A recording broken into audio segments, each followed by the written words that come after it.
là, on est sur la dernière partie de cette série, sur l'Hong Kong Visa. Imaginons que vous soyez sur Hong Kong et vous vouliez rester, ou que vous vouliez venir ici à Hong Kong.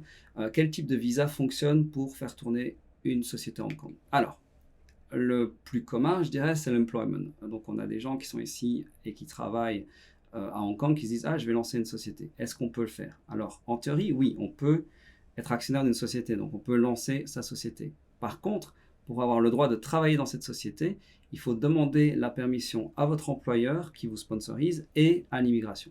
Ensuite, on a une autre option qui est le dépendant. Donc, le dépendant, c'est une épouse ou un époux qui a suivi son conjoint à Hong Kong, qui lui ou elle a un visa de travail ou est local, PR, etc. Et en fait, il est dépendant. Alors, le dépendant, lui, il n'a aucune restriction. Il peut faire tourner le business sans problème, sans demander de permission. Il n'y a aucun souci. Donc ça, c'est vraiment un super visa si vous êtes dépendant. Il ne faut pas se poser de questions. Vous pouvez lancer votre business. Ensuite, on a le IENG. IENG, c'est pas mal aussi. Donc, en fait, ça, ce sont des étudiants qui ont fait leurs études à Hong Kong. Et maintenant, en fait, ils ont le droit de rester, soit pour travailler, soit pour lancer un business. Donc, en tant qu'IENG, même chose, vous pouvez lancer le business, il n'y a pas de souci.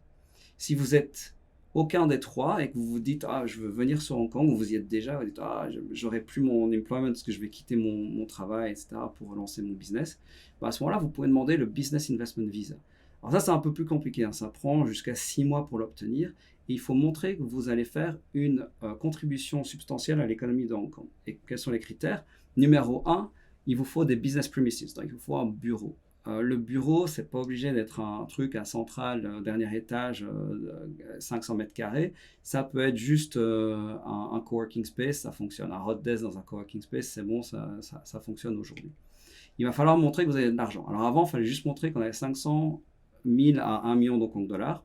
Donc 500 000, c'est si vous êtes déjà résident hongkongais, on vous demande un peu moins, donc 500 000, ça passe. Si maintenant vous arrivez, vous n'avez pas de visa en ce moment à Hong Kong, on vous demande plutôt 1 million. D'accord?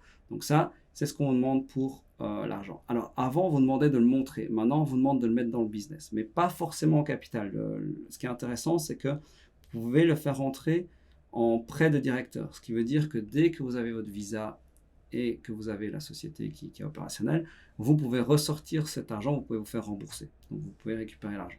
Voilà. Mais vous devez montrer que vous l'avez effectivement dans la boîte à un moment. Et ensuite, il faut que vous engagiez des locaux. Alors soit vous le faites immédiatement quand vous ouvrez la boîte, ou vous pouvez le mettre dans votre business plan, mais il faut montrer quelque part que vous avez l'intention d'engager des locaux.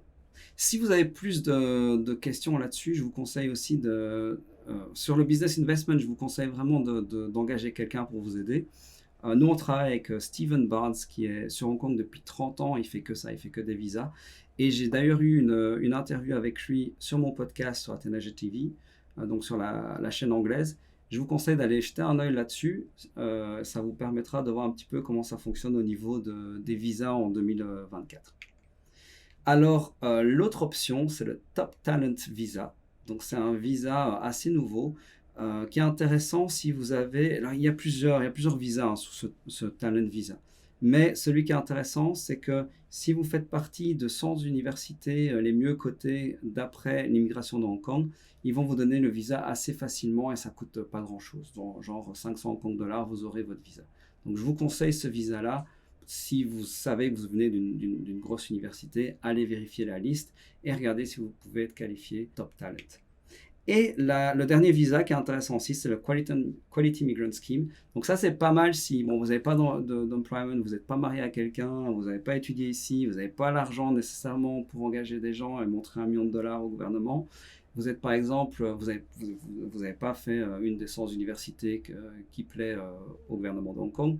Et maintenant, mais par contre, vous dites, je sais pas, vous êtes en Working Holiday Visa, vous dites, ah, j'aime bien Hong Kong, j'aime bien rester, et vous avez étudié un master, je sais pas, en France, un truc ainsi.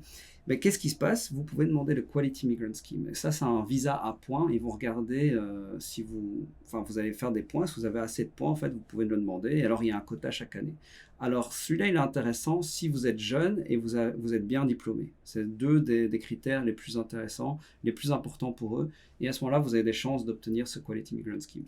Ce que je vous conseille de faire, c'est vraiment aller voir le podcast. Je vais le mettre en description avec Steven Barnes parce qu'on discute un peu de tous ces visas et vous donne une update en 2024. Voilà. J'espère que vous avez aimé la série. N'hésitez pas à partager, à nous contacter sur info@athenasia.com. Et mon équipe va se faire un plaisir de discuter avec vous et répondre à toutes vos questions supplémentaires et vous aider à ouvrir une société à Hong Kong si vous voulez, ou vous aider avec votre comptabilité, company secretary, compte en banque, etc. À bientôt.